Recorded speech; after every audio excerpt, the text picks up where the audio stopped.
I have one more no meal motivation for you, and it deals with low self-esteem. I believe that low self-esteem is a silence killer, because you look up 5, 10, 15 years down the line and you've wasted so much of your life hating yourself, or even a year or days or minutes or seconds. You begin to count all these things up and you realize how much time you lost hating who you were, hating the way that you looked, and those types of things, and being a people pleaser, and rearranging your whole entire life just for people to approve of you, or to like you, or to love you, or to say that you're pleasing. You look up one day and you're like, man, there was a lot of time. Even if it was just 24 hours, that's still time that was wasted, that was lost, that you'll never, ever, ever, ever, ever get back again.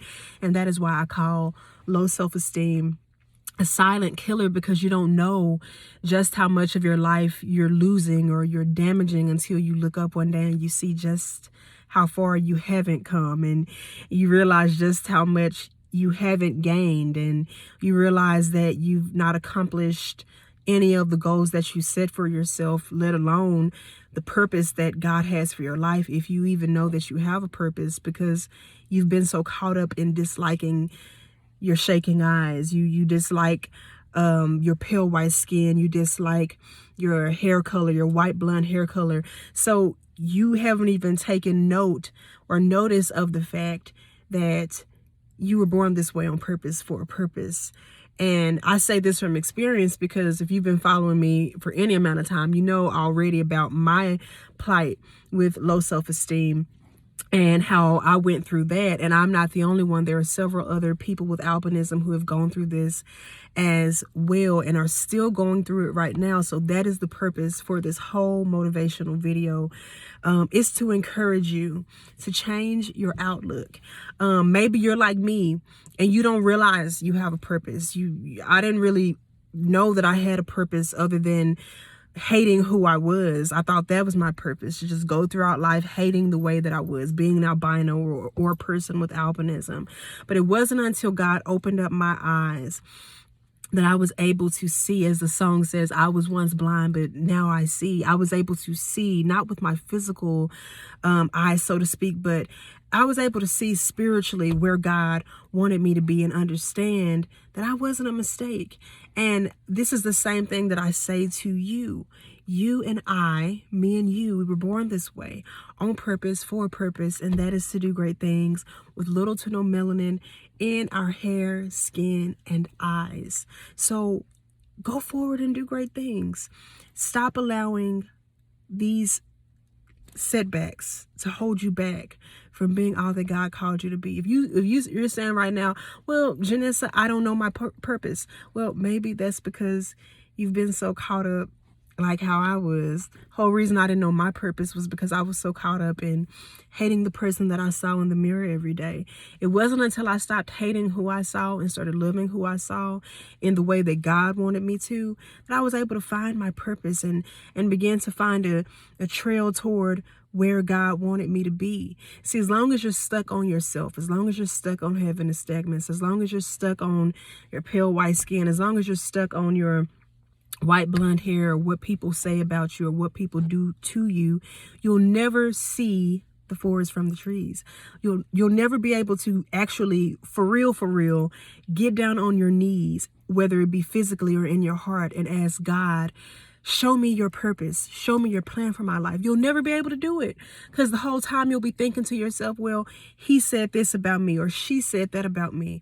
And yes, words do hurt, but when it comes down to your greatness and to the potential and the purpose that God has for you, none of those things matter. And I say that from experience. I'm not saying it from a objective point of view. I'm saying this as subjectively as I can. I understand what it's like to have hurtful things done toward you or said against you, but I also understand what it means to be free in Jesus Christ and know that outside of him, or inside of him, should I say, I can do all things, and you can too. That's Philippians 4:15. Through Christ, we are able to do all things.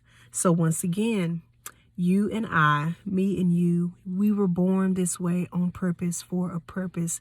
Stop hating yourself.